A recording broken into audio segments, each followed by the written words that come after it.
KCR commission ముందు పిలవాలి కాబట్టి పిలిచారు అనుకోవచ్చా? కేసీఆర్ గారు తెలంగాణ చరిత్ర. కేసీఆర్ ను ఇవాళ పిలిచి అది కూడా ఇరిగేషన్ గురించి మాట్లాడటము అంటే ఇది హనుమంతుడి ముందు కుప్పిగంతులు లాంటివి. ఎందుకంటే కేసీఆర్ గారికి ఉన్నంత క్షుణ్ణమైన అవగాహన, వాగులు, వంకలు, నదులు, చెరువులు, వీటి గురించి, ఇరిగేషన్ రంగం గురించి కేసీఆర్ కు ఉన్నంత అవగాహన బహుశా భారతదేశంలోనే ఈరోజు సమకాలీన రాజకీయాల్లో ఏ రాజకీయ నాయకుడు కూడా ఉండదు. మరి అట్లాంటిది కేసీఆర్ గారిని పిలిచి లేదు అడుగుతామంటే హనుమంతుడి ముందు కుప్పిగంతులే అవుతుంది. ముమ్మాటికి నిజాలు అల్టిమేట్ గా తేల్తాయి, ధర్మము న్యాయమే గెలుస్తుంది. అల్టిమేట్ గా కేసీఆర్ గారి పేరు చరిత్రలో సువర్ణాక్షరాలతో తెలంగాణను సాధించిన నాయకుడిగా, తెలంగాణను సస్యశ్యామలం చేసిన నాయకుడిగా చరిత్రలో సువర్ణాక్షరాలతో లిఖించబడుతుంది. ఈ చిల్లర రాజకీయాలు పట్టించుకోకండి. 6 గ్యారంటీలు, 420 హామీల మీదనే మనం అందరం దృష్టి పెడదాం. ఖచ్చితంగా రేవంత్ రెడ్డిని, కాంగ్రెస్ పార్టీని తొందరలోనే ఈ చిల్లర రాజకీయాలు అన్ని ముగిసిన తర్వాత ప్రజాక్షేత్రంలో బట్టలిప్పి నించోబెట్టే విధంగా కార్యాచరణ ఉంటది. దానికి మీ మద్దతు పలకాలని రాష్ట్ర ప్రజలకు రేవంత్ రెడ్డి అనే ఒక చిల్లర నాయకుడు, ఒక చిల్లర వ్యక్తికి కేబినెట్ అంటే అర్థం కాదు, కేబినెట్ ఎట్లా పనిచేస్తుందో అర్థం కాదు. ఎందుకంటే ఆయన ఆలోచనలు వేరు, ఆయన ఎజెండా వేరు. ఆయనకు రాష్ట్ర ప్రయోజనాల కంటే, రైతుల ప్రయోజనాల కంటే రాజకీయ ప్రయోజనాలు, రాక్షస ఆనందము, పైశాచిక ఆనందం ఆయనకు ముఖ్యం. ఆయన చిల్లర పని చేసి బ్యాగులు మోసి జైల్లో పడ్డాడు కాబట్టి మా వాళ్ళని కూడా కొంతమందిని జైల్లో పెట్టాలనేది ఆయన వికృతమైన ఆలోచన తప్ప ఇంకోటి కానే కాదు.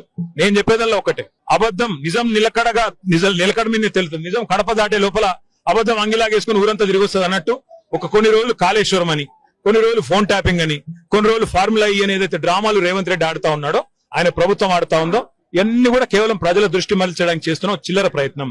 420 హామీలు, 6 గ్యారంటీలు అమలు చేయలేని ముఖ్యమంత్రి, చివరికి మంత్రివర్గ విస్తరణ చేయలేని ముఖ్యమంత్రి, చివరికి మంత్రివర్గ విస్తరణ చేసిన పోర్ట్ఫోలియోలు కూడా కేటాయించుకోలేని ఒక అసమర్థ ఫెయిల్యూర్ చీఫ్ మినిస్టర్, ఆయన ఫెయిల్యూర్ ని కప్పిపుచ్చుకోవడానికి చిల్లర ప్రయత్నాలు చేస్తున్నాడు. అంతకంటే మించి చేసేదేం లేదు. కేసీఆర్ గారికి సమకాలీన రాజకీయాల్లో భారతదేశంలో ఆయనకున్నంత క్షుణ్ణమైన అవగాహన, నదులు, వాగులు, వంకలు, చెరువులు ఏం చేయొచ్చు అనేది, ఏం చేసి చూపెట్టిందో కూడా కేసీఆర్ నాయకత్వం తెలంగాణ ప్రజల ముందే ఉంది. బ్రహ్మాండంగా తెలంగాణను 1 కోటి ఎకరాల మాగాణం చేసి, వరిధాన్యం ఉత్పత్తిలో పంజాబ్ ను, హర్యానాను దాటిపోయి తెలంగాణ అనే కరువు పాలిత ప్రాంతాన్ని ఇవాళ భారతదేశంలో అగ్రభాగాన్ని నిలబెట్టినందుకు కేసీఆర్ గారికి నోటీసులు ఇస్తారా? లేదా ప్రపంచంలోనే అతిపెద్ద లిఫ్ట్ ఇరిగేషన్ ప్రాజెక్టును 4 ఏళ్లలో ప్రజాస్వామ్య భారతదేశంలో కట్టినందుకు మీరు నోటీసులు ఇస్తారా? దేనికి ఇస్తారు కేసీఆర్ కు నోటీసులు? అన్ని చర్చలు కూడా ఇవాళ కమిషన్ ముందు జరుగుతాయి. ఎన్ని ప్రశ్నలు అడిగినా వాటికి సమాధానాలు సమర్థవంతంగా మేము చెప్తాము. ఇప్పటికే హరీష్ రావు గారి ప్రజెంటేషన్ తోనే కాంగ్రెస్, బీజేపీ నాయకులు ఫ్యూజులు ఎగిరిపోయినాయి. ప్రజలకు కూడా మొత్తం వాస్తవాలు అర్థమైపోయినాయి. వాడు కొత్తగా చెప్పడానికి గానీ మరి అడగడానికి గానీ వాస్తవంగా ఏం లేదు.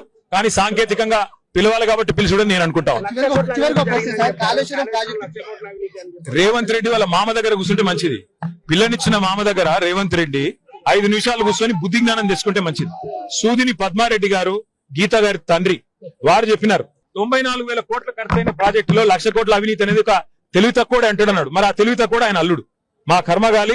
ఆ తెలివి తక్కువ ఇలా రాష్ట్రానికి ముఖ్యమంత్రి. కాబట్టి మేము అనేది ఏంటంటే రేవంత్ రెడ్డి గారు ముందు పోయి వాళ్ళ మామగారి దగ్గర కూర్చొని కొన్ని పాఠాలు నేర్చుకుంటే మంచిది. కాళేశ్వరం ప్రాజెక్టు విచారణ పూర్తిగా అయిపోయిన తరుణంలో మళ్ళీ 2 నెలలు పొడిగించి కేసీఆర్ ను హరీష్ రావు పిలిచినటువంటి సందర్భం కనిపించింది. దీన్ని ఎట్లా చూస్తుంది? ఖచ్చితంగా కక్ష సాధింపు, రాజకీయ వేధింపు తప్ప ఇందులో ఏమీ లేదు. నిజం నిలకడ మీద తేలుతుంది. ముమ్మాటికి అల్టిమేట్ గా ప్రజాక్షేత్రంలో, న్యాయస్థానాల్లో ఎక్కడెక్కడైతే ఇవాళ ఈ విచారణను, ఈ వేధింపులను ప్రజలు గమనిస్తున్నారో, 1 కోటి ఎకరాల మాగాణం చేసి పంజాబ్ ను, హర్యానాను దాటే విధంగా తెలంగాణలో వ్యవసాయ ఉత్పత్తి పెంచిన కేసీఆర్ గారి మీద వేధింపుకు పాల్పడితే తప్పకుండా ప్రజాక్షేత్రంలో ప్రజలు బుద్ధి